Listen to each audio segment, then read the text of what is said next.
I want to share more on self-hatred, and forgive me, my one-eyed dog, Doberman Pinscher Dave, is here. He's actually like right under the camera right now. So if you hear heavy panting, random vomiting, maybe he might choose to cleanse his own loins, and you'll all of a sudden hear someone like the sound of mixing a tub of potato salad really loudly.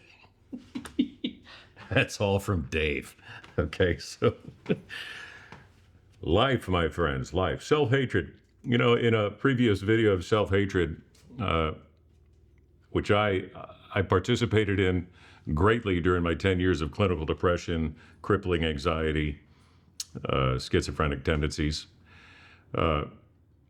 My personal definition is when I would say I hate myself. If you recall, what I said is I'm really saying I hate that I'm not the self I would have made me to be if I were God. So really what I was saying is I hate this self and I love that self, the self in and of my own making, that I'm not. So it's kind of a false self-love. It's kind of a little counterintuitive, paradoxical. So that's my own personal definition. I'm not saying that's the only one, but that's what I was dealing with. And when I woke up to that, I'm like, oh my gosh, when I say I hate myself, I'm actually, well, if I hate myself, what self do you love? And then I say it's this and this. Oh, the illusion? Like that self that doesn't really exist, Craig? Is that what you're talking about? At least right now? It's like, yeah, that's what, well, guess what? That's not it. What I want you to do, it's like God is saying, I want you to love the self I made you to be. And yes, we grow and improve and mature, but the way we do that is first by welcoming, as Dr. David Benner states, welcoming all the unwelcome parts that God has already welcomed, right? So then we can carry it further. When we say, I hate myself, then we can use parts language. I hate myself. Something in me hates myself. Or I hate myself, a part of me hates myself.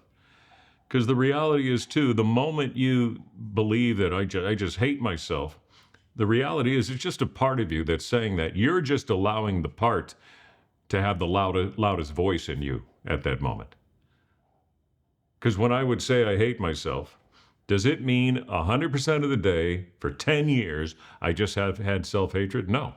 Well, how is that then?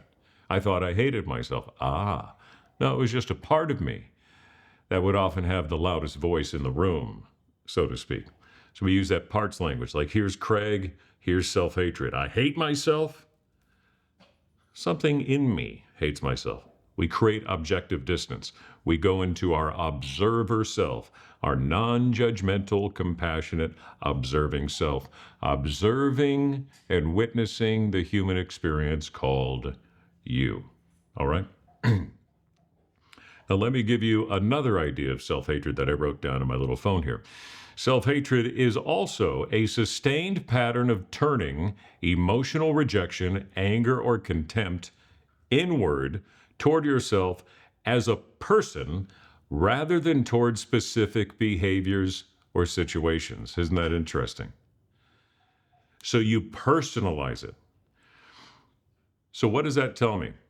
Are there things, ways of my being that I don't like or hate, patterns that I have? The answer is yes. But at the same time, I don't have to hate myself. I don't have to hate myself for having that pattern. Does that make sense? I don't have to like that pattern. I can say I hate that pattern. I've just decided to remove that word by and largely from my language. But hold on a second. Hey, Dave. Hey, cut it out, dude. Good grief. He's chewing on a bone and now he's grinding it against my table. Why did you pick this spot? He never chews a bone under the table. What? Oh, and now he goes back to the car. He did that on purpose. You. I'm annoyed with Dave. Part of me is annoyed with Dave. I'm just having fun. Where was I? Oh, yeah. So it's towards ourselves rather than toward the specific behaviors. Now, this does make sense a little bit. We read in Scripture, you who love the Lord hate evil. So are we allowed to hate something? This might sound odd, but yes, evil, hate evil. Now, am I saying all the behaviors and habits that we have are evil? I don't want to get into that. I don't care. Let's put it this way. Are they the best behaviors and patterns that we want right now in our lives? I would say no. When I look at certain patterns, I'm like, I want to improve there, right? So there is a type of healthy hatred or healthy adaptive disgust that tells us I'm worth more. I know who I am. I feel it in my center, joined to the Lord. Hebrews 10:14, I'm perfect. Hebrews 10:14, by one offering, he has perfected once and for all those who are being sanctified. When's the last time you referred to yourself as perfect? Right? When Jesus, I believe, looks at you, he says, oh, her, him, perfect. And I'm sanctifying them, right? So now we move from hating ourselves to seeing a behavior, a habitual way of being, and now we get to have this adaptive disgust, an adaptive dislike, or how about this, dissatisfaction, right? And then the invitation is, and now what behavior do we want to choose now that we see this? You see, so we're not saying, how do I say this? Sometimes the self-hatred will come up. Sometimes it still comes up in me. Fine. I'm not saying stop it. I'm just saying don't stop there. Oh man, I hate myself. Well, what do you really mean? Oh, I just hate that this proclivity is a part of me right now. That this habit is still, okay, that makes sense. Great. You don't have to like that. That's great. But that can be a motivation now. But you're still holding on to your worth, right?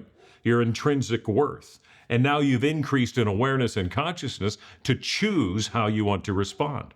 Now we're back to the neurochemical loop. Behavior determines neurochemistry. Neurochemistry determines feelings. Feelings determine behavior. Well, when I was feeling self-hatred, I just literally hated myself. I thought my entire being was wrong. Well, then my behavior was constricted, tight, shallow breathing.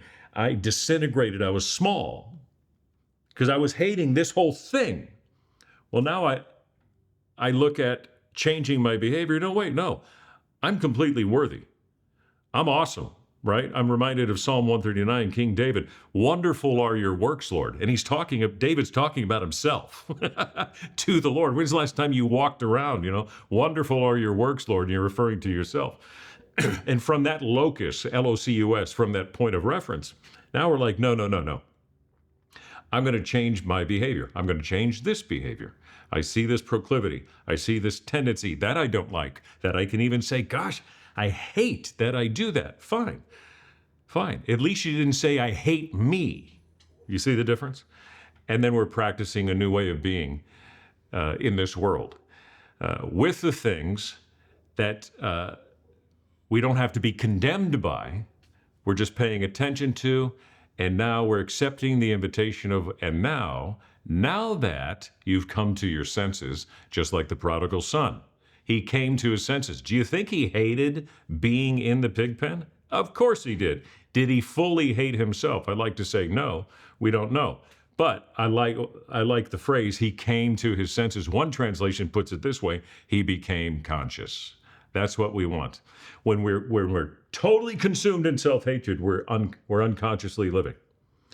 Conscious living, when it comes to self-hatred, that goes away, and now we can divert that tendency towards, no, I love myself. I just want to improve this part of me. There you go. Way to go. You're waking up. We're conscious. I'm going to engage in a new way of being, a new way of living in this world. I'm going to practice a new way of being. Remember, practice doesn't make perfect. It just makes you. And you're practicing something all the time. The question is, are you aware of what you're practicing? All right? So that's just a little more added stuff to the idea of self-hatred. And thank you for letting me hang with you. Hold on, listen. It's silent. The storm known as Dave has rested. All right, thanks for your time, gang.